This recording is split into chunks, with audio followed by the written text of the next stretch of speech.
Hi, 2005 Volkswagen truck. Today get off the brake pad and rotor. How to brake pad remove? First, move this pin. The clip is come out, and then this one two bolt right here, one here,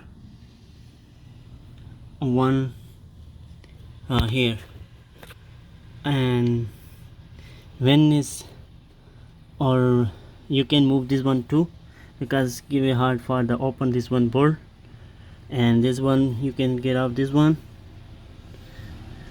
the brake fluid the lining, and easily they come out. And for the rotor and this one screw, and here it this come out.